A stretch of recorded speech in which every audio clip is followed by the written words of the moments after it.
A few years ago, my mom developed rheumatoid arthritis. Her wrists, knees, and toes swelled up, causing crippling chronic pain.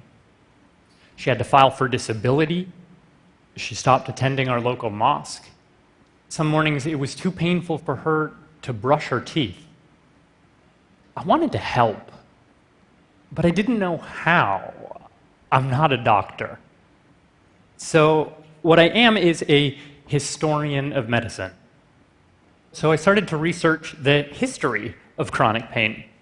Turns out UCLA has an entire history of pain collection in their archives. And I found a story, a fantastic story, of a man who rescued millions of people from pain, people like my mom. Yet I'd never heard of him. There were no biographies of him, no Hollywood movies. His name was John J. Bonica. But when our story begins, he was better known as Johnny Bull Walker. It was a summer day in 1941. The circus had just arrived in the tiny town of Brookfield, New York. Spectators flocked to see the wire walkers, the tramp clowns, if they were lucky, the human cannonball. They also came to see the strongman, Johnny Bull Walker, a brawny bully who'd pin you for $1. Now, on that particular day, a voice rang out over the circus PA system. They needed a doctor urgently in the live animal tent. Something had gone wrong with the lion tamer. The climax of his act had gone wrong, and his head was stuck inside the lion's mouth.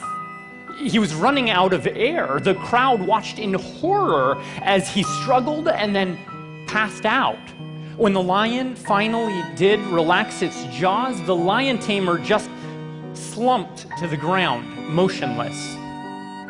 When he came to a few minutes later, he saw a familiar figure hunched over him. It was Bull Walker.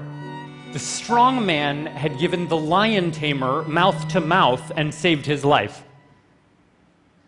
Now, the strong man hadn't told anyone, but he was actually a third-year medical student. He toured with the circus during summers to pay tuition, but kept it a secret to protect his persona. He was supposed to be a brute, a villain, not a nerdy do-gooder. His medical colleagues didn't know his secret either. As he put it, if you were an athlete, you were a dumb dodo.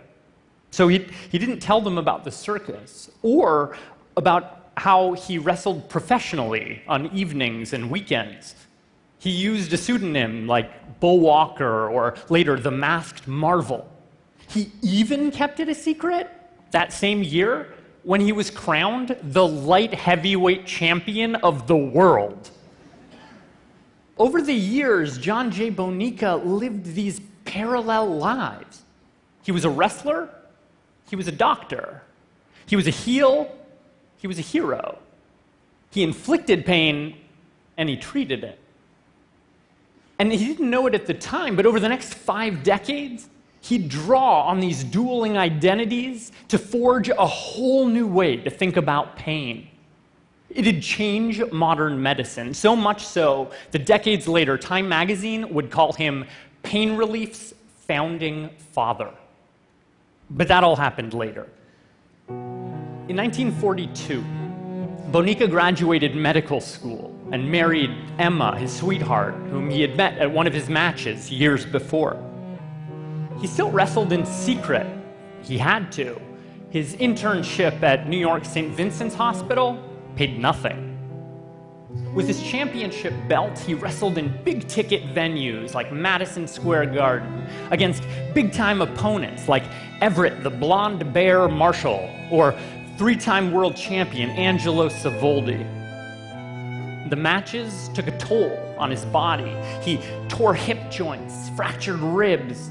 One night, the Terrible Turk's big toe scratched a scar like Capone's down the side of his face.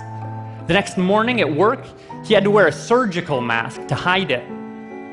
Twice, Bonica showed up to the OR with one eye so bruised he couldn't see out of it. But worst of all, were his mangled cauliflower ears. He said they felt like two baseballs on the sides of his head. Pain just kept accumulating in his life. Next, he watched his wife go into labor at his hospital. She heaved and pushed, clearly in anguish. Her obstetrician called out to the intern on duty to give her a few drops of ether to ease her pain.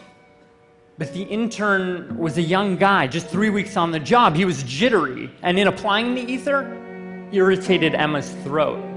She vomited and choked and started to turn blue.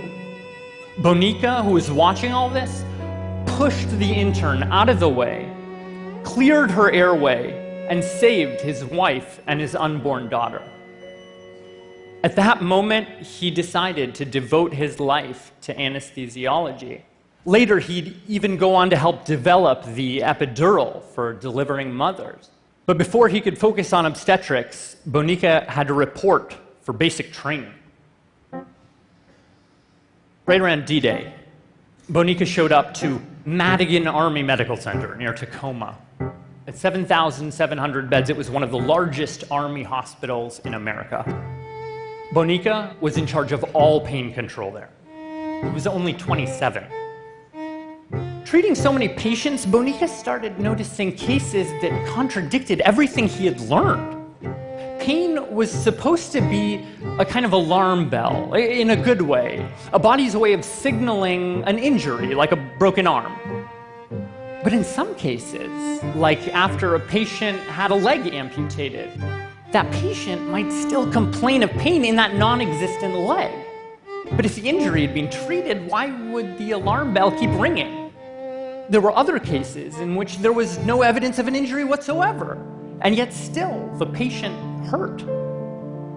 Bonica tracked down all the specialists at his hospital, surgeons, neurologists, psychiatrists, others, and he tried to get their opinions on his patients. It took too long, so he started organizing group meetings over lunch. It would be like a tag team of specialists going up against the patient's pain. No one had ever focused on pain this way before. After that, he hit the books.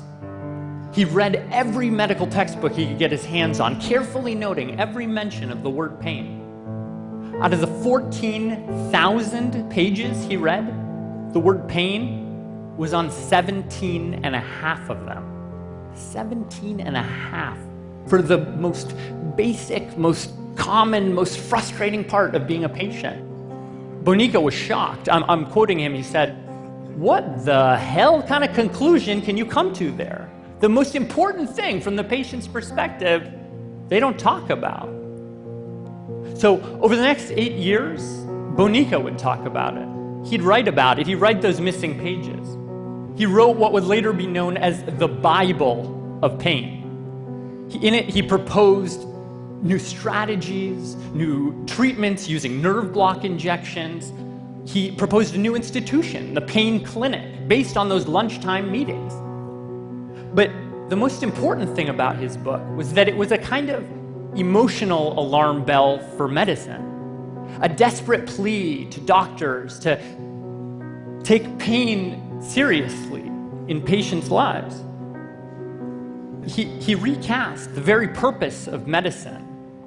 The goal wasn't to make patients better. It was to make patients feel better. He pushed his pain agenda for decades before it finally took hold in the mid-70s. Hundreds of pain clinics sprung up all over the world. But as they did, a tragic twist. Bonica's years of wrestling caught up to him. He had been out of the ring for over 20 years, but those 1,500 professional bouts had left a mark on his body. Still in his mid-50s, he suffered severe osteoarthritis. Over the next 20 years, he'd have 22 surgeries, including 4 spine operations and hip replacement after hip replacement. He could barely raise his arm, turn his neck. He needed aluminum crutches to walk. His friends and former students became his doctors. One recalled that He probably had more nerve block injections than anyone else on the planet.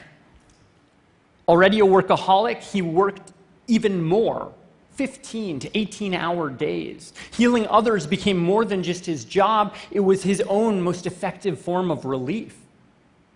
If I wasn't as busy as I am, he told a reporter at the time, I would be a completely disabled guy. On a business trip to Florida in the early 1980s, Bonica got a former student to drive him to the Hyde Park area in Tampa. They drove past palm trees and pulled up to an old mansion with giant silver howitzer cannons hidden in the garage.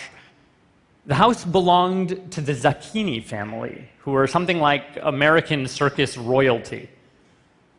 Decades earlier, Bonica had watched them clad in silver jumpsuits and goggles, doing the act they pioneered, the human cannonball. But now they were like him, retired. That generation is all dead now, including Bonica, so there's no way to know exactly what they said that day. But still, I love imagining it. The strongman and the human cannonballs reunited, showing off old scars and new ones.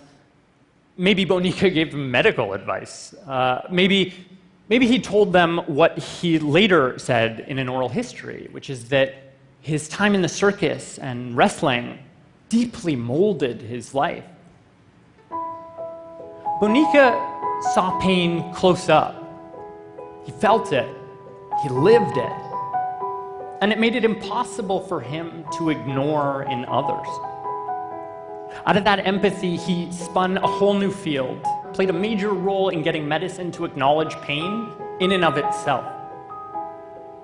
In that same oral history, Bonica claimed that pain is the most complex human experience, that it involves your past life, your current life, your interactions, your family.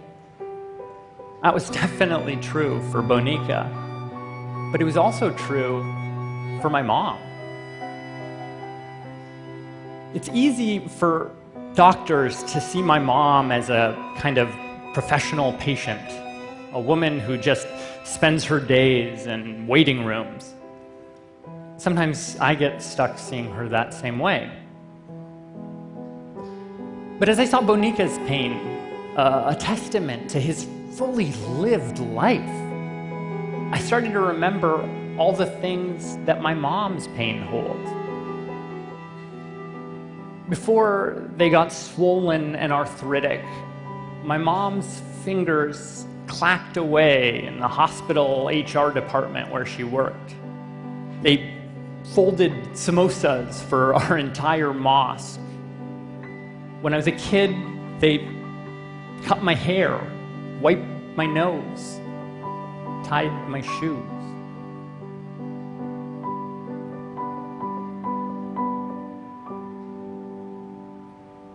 Thank you.